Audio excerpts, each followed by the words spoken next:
तो हमने कुल मिला के ये एक टेबल बनाया है जिसमें 20 बच्चों का डेटा है, ठीक है। यहाँ इसे कॉलम बोलते हैं, उसने भी बताया था, इसे कॉलम बोला जाता है। कॉलम में हमारे पास 1 से लेकर 20 तक स्टूडेंट का रोल नंबर लिखा हुआ है फर्स्ट कॉलम में, दूसरे कॉलम में स्टूडेंट नेम, तीसरे में math, English, Hindi, science, SST और टोटल परसेंटेज और रैंक, ये सब हमने निकाला है, ठीक है। चलो अब सवाल आता है कि टोटल हम किस तरह निकाल सकते हैं। ये सब चीज़ें तो बता दिया था ना, टोटल कैसे निकाला जाता है, परसेंटेज कैसे निकाला जाता है और रैंक बताना है। चलो तो मैं इस रैंक को 1 मिनट के लिए क्लीन कर देता हूँ, मतलब डिलीट कर देता हूँ, ठीक है। ऐसे डिलीट नहीं करूँगा।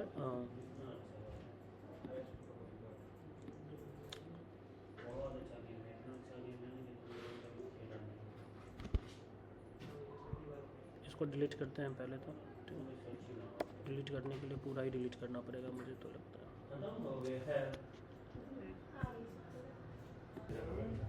तो अब मैं रैंक निकालना चाहता हूँ। सबसे पहले क्या करेंगे, ये जो आपको स्क्वायर बॉक्स दिख रहा है ना, इसको सेलेक्ट ऑल बोलते हैं। आप जैसे इस पर क्लिक करोगे ना, पूरा टेबल आपका सिलेक्ट हो जाएगा, ठीक है। गौर से देखो, जैसे मैं इस पर क्लिक करता हूँ पूरा टेबल सिलेक्ट हो जाता है, ठीक है। अगर मैं रैंक निकालना चाहता हूँ। अच्छा, रैंक निकालने से पहले मैं आपसे कुछ चीज़ें पूछना चाहता हूँ। मुझे एक बात बताओ, अगर मैं इसमें पता करना चाहता हूँ सबसे ज़्यादा मार्क्स किसका आया है, तो मुझे खोजना पड़ेगा इसमें। जैसे 91 मुझे लग रहा है अभी सबसे ज़्यादा है, या किसी और का है इसमें ज़्यादा नहीं। तो अगर मैं कुछ ऐसा कर लूँ, इसको फ़िल्टर आउट कर लूँ, क्या कर लूँ, फ़िल्टर कर लूँ कि जिसका मार्क्स सबसे ज़्यादा होगा वो ऊपर आ जाए और जिसका मार्क्स कम होगा वो नीचे चला जाए, मतलब डिसेंडिंग ऑर्डर में फ़िल्टर कर लूँ, तो हमारा काम हो जाएगा। पूरे टेबल को सिलेक्ट करेंगे, गौर से समझना, पूरे टेबल को सिलेक्ट करेंगे। करने के बाद आप लेआउट में ही रहना, यहाँ दिखेगा आपको सॉर्ट, क्या दिख रहा है, सॉर्ट पे क्लिक करना। क्लिक करने के बाद यहाँ दिखेगा रोल नंबर, बट हमें रोल नंबर के हिसाब से तो फिल्टर करना ही नहीं है, हमें फ़िल्टर करना है परसेंटेज के हिसाब से। तो हम परसेंटेज सेलेक्ट करेंगे, क्या, परसेंटेज, और यहाँ कर देंगे डिसेंडिंग, क्या करेंगे, डिसेंडिंग, और ओके करेंगे। जैसे ही ओके करेंगे, जिसका मार्क्स सबसे ज़्यादा होगा वो सबसे ऊपर आ जाएगा। अभी जैसे ही हम लोग बोल रहे थे कि 20 आरती कपूर का सबसे ज़्यादा मार्क्स है, नहीं। अब यहाँ आपको 1 2 3 4 मैनुअली लिखना पड़ेगा, ठीक है। 1 2 3 4 5 6 7 8 9 10 11 12 13 14 15 16 17 18 19 और 20, ठीक है।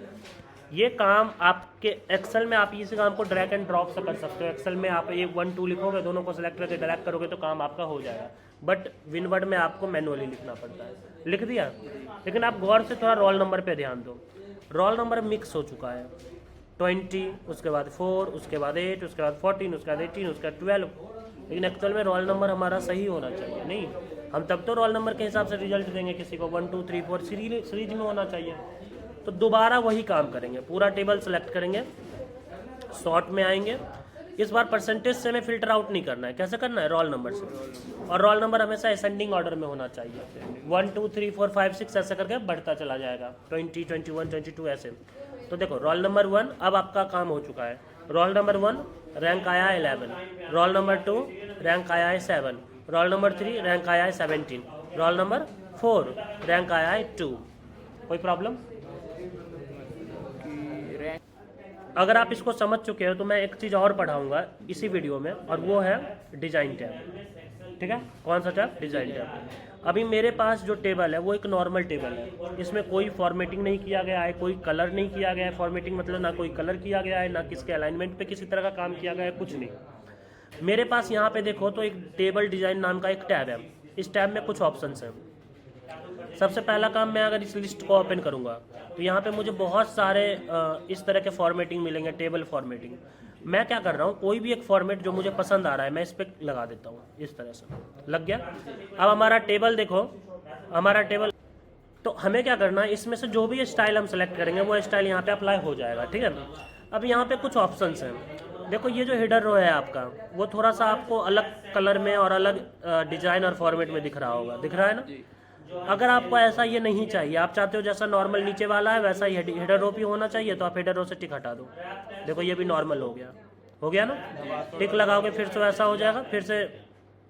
तो आप कुछ इस तरह से हेडर रो से टिक हटाते ही आप टिक लगाओगे, ये फिर से वैसा हो जाएगा, हटा दोगे तो ये टेबल स्टाइल्स ऑप्शन है। इन ऑप्शन में टिक करोगे तो कलर हो जाएगा, टिक हटाओगे तो कलर हट जाएगा। ठीक है, फर्स्ट कॉलम ये है, फर्स्ट कॉलम टिक हटा रहे हो।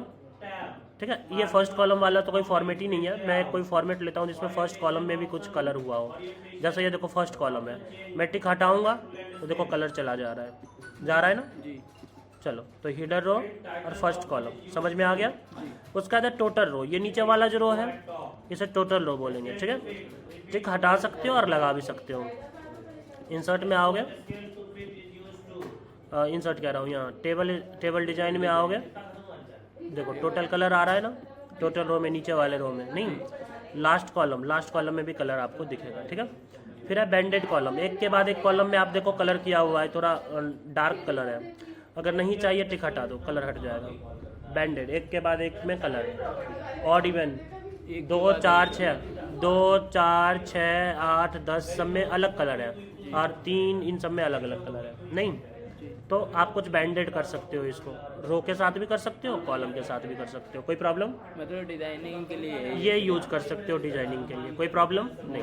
अब समझो अगर मुझे इसमें से कोई भी डिजाइन पसंद नहीं आया और मैंने क्लिक किया था, मुझे नहीं चाहिए, तो मैं यहाँ आकर नॉर्मल वाला डिजाइन सेलेक्ट कर लूँगा, नॉर्मल प्लेन हो जाएगा, अपना पहला था। हाँ ये प्लेन टेबल हो जाएगा। अब आप अपने मन से भी कलर कर सकते हो, आप यहाँ सेटिंग में आओगे और आप अपने मन से जो कलर करना चाहते हो इसमें कर सकते हो। जैसे ग्रे कलर मैं करना चाह रहा हूँ, या मैं ग्रीन कलर करना चाह रहा हूँ, मैं यहाँ से ग्रीन कलर ले लूँगा, कुछ इस तरह से कर सकते हो। और डार्क करना चाहते हैं तो डार्क करना चाहते हो तो यहाँ डार्क कलर भी है, कोई डार्क कलर आप ले लोगे। ठीक है, जैसे मैं अगर यहाँ से ये कलर लूँ तो ये बहुत ज़्यादा डार्क हो गया है कि नहीं, तो आप अपने हिसाब से यहाँ कलर चुन सकते हो, मैं हल्का कलर ही लेता हूँ। चलो फिर है बॉर्डर स्टाइल, ये जो बॉर्डर आपको दिख रहे हैं ना, इन बॉर्डर को भी आप थोड़ा अलग दिखा सकते हो। जैसे मैं यहाँ से डबल लाइन और रेड कलर में दिखाना चाहता हूँ, जैसे ही मैं बॉर्डर सेलेक्ट करूँगा मुझे मिलेगा बॉर्डर पेंटर। बॉर्डर पेंटर की हेल्प से मैं किसी भी बॉर्डर पे जैसे ही मैं पेंट करूँगा इस तरह से, क्या होगा, हमारा पर्टिकुलर वो बॉर्डर चेंज हो जाएगा। आपको वैसे सर ऐसे में तो बहुत टाइम लगेगा, तो आपके पास एक और उपाय है, आप बॉर्डर पेंटर ऑफ करो, पूरे टेबल को सेलेक्ट करो और यहाँ आ जाओ बॉर्डर्स में। कहाँ आओगे, बॉर्डर्स में, और बॉर्डर में आके कर दोगे ऑल बॉर्डर। क्या करोगे, ऑल बॉर्डर। जैसे ही ऑल बॉर्डर करोगे पूरे बॉर्डर में आपका, मतलब पूरे टेबल के बॉर्डर में वो डिजाइन आपके पास आ जाएगा। ठीक है, एक बात और, अगर आपको फिर ये डिजाइन हटाना है तो आप फिर से प्लेन पे क्लिक कर दो, हट जाएगा। लेकिन अगर आप यहाँ से हटाना चाहते हो तो आपको यहाँ पर्टिकुलर सेलेक्ट करना पड़ेगा कि आप क्या चाहते हो यहाँ। ठीक है, जैसे प्लेन वाला बॉर्डर ये है तो प्लेन सेलेक्ट करोगे। ठीक है, तो ये चीज़ें आपको टिक करनी पड़ेगी। मुझे बताओ टेबल डिजाइन में कोई प्रॉब्लम है?